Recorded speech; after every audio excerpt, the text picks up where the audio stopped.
The general perception of chefs is that we are a supremely confident bunch.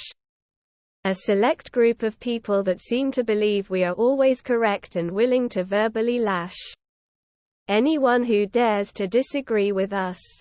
Does this cross the line into arrogance? There is a fine line between confidence and arrogance.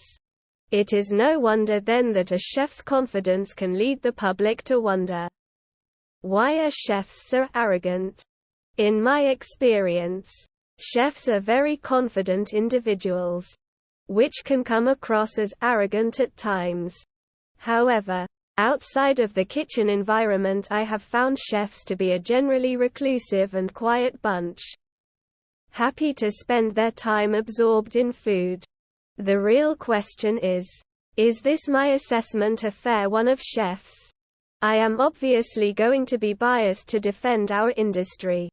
It goes without saying that we cannot stereotype everyone that is out there working in kitchens.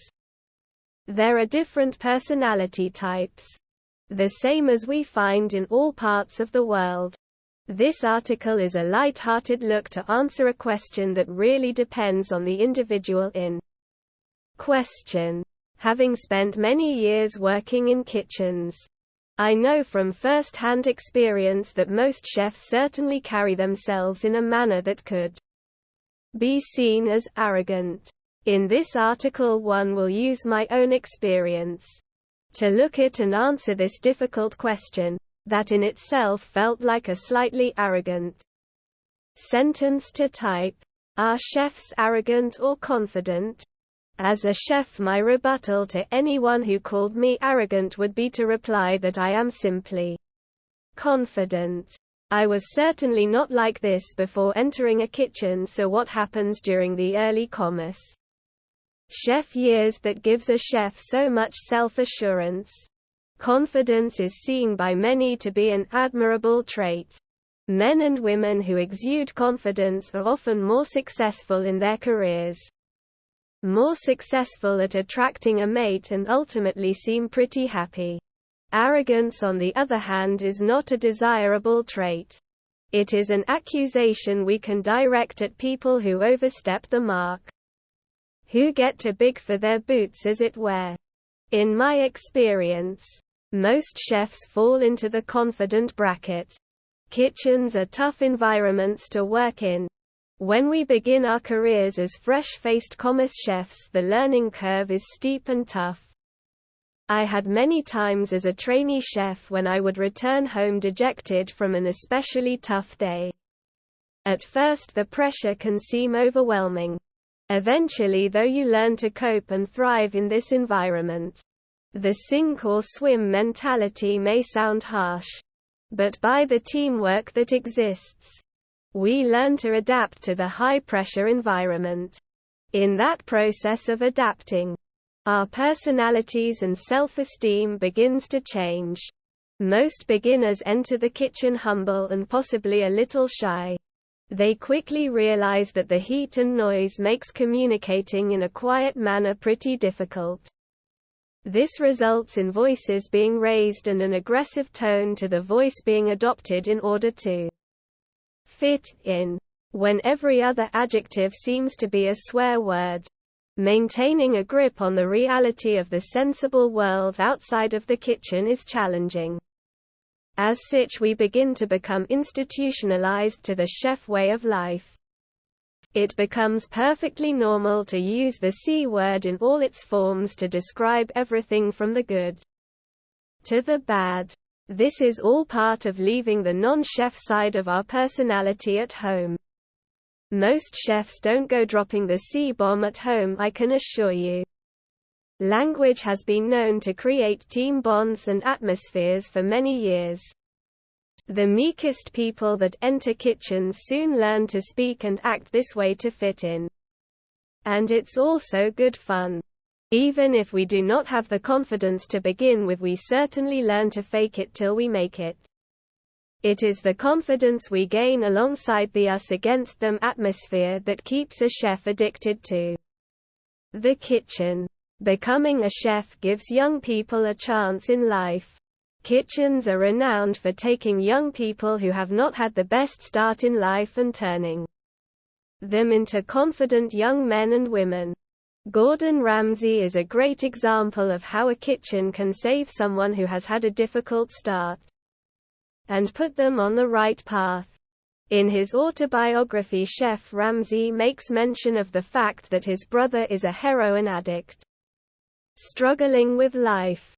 In contrast, being a chef has had a huge impact on the fortunes and character of Gordon Ramsay.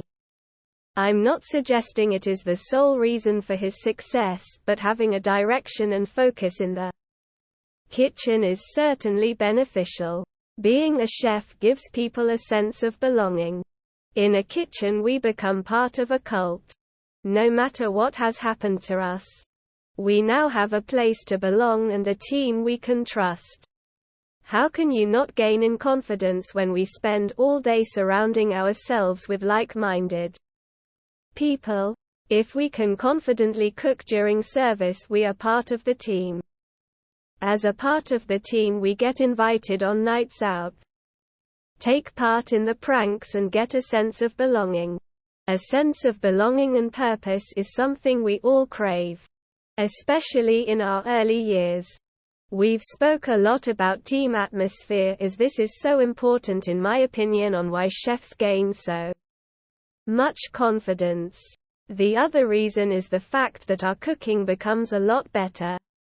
A high value is placed on the ability to cook great food under enormous pressure.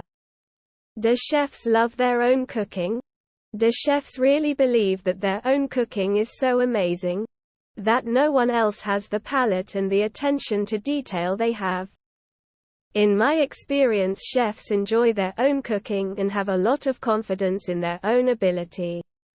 However, this comes alongside an enormous amount of respect for our fellow professionals and what other chefs in the industry are achieving. Occasionally we come across chefs whose option of their own cooking is higher than average. In my experience, this can go two different ways. Some go on to great things, becoming head chefs of great restaurants, for those whose confidence is backed up by genuine ability. Some struggle to fit in. So determined are they to demonstrate what an amazing chef they are, they risk alienating those around them. For those whose confidence doesn't quite have the ability to back it up, my advice to any newcomers would be to maintain a quiet confidence. Self-esteem is hugely important, but if we go around loudly declaring how great we are, then people are less likely to take us seriously and want to help us. Why are chefs so confident? We see confidence built through struggles in other areas of life. The armed forces are an example of an organization that recognize by making training tough you can build up new recruits the way you want. Young people enter the armed forces and in no time at all they gain in stature. When visiting home, they have a new straighter back and a more positive outlook on life. Of course, I am not suggesting that being a chef is in any way as difficult as joining the armed forces. The dangers of enemy fire must be a lot more severe than the pressure of a soufflé not rising. However, on some level there is a similar theme of learning and growing through hardship. By the time a chef has finished the 2-year commerce training, with the inevitable challenges and shouting chefs along the way, they are a far more confident individual. This confidence could come across as arrogance. But the reason it is not arrogance, in my opinion, for what it's worth, is that this confidence often doesn't extend past the walls of the kitchen. Many chefs choose to spend their free time with their work colleagues as they struggle to function. In mainstream society, the kitchen almost becomes a safety blanket, where we can be a more confident, better version of ourselves. Chefs often find normal social situations difficult. and the idea of being a part of the regular 9 to 5 is something that they choose not to partake in. I can completely understand why chefs appears arrogant, especially with the TV images that are often portrayed. However, when you see a chef in the wild away from the comfort of the kitchen, you will see a different type of person. What can come across as arrogance is often a show put on whilst at work. It is all part of the job. Other professionals have to play a part whilst at work. Teachers, doctors, accountants. The list goes on. All have other sides to their personalities that are not on display during working hours. The same is true of chefs.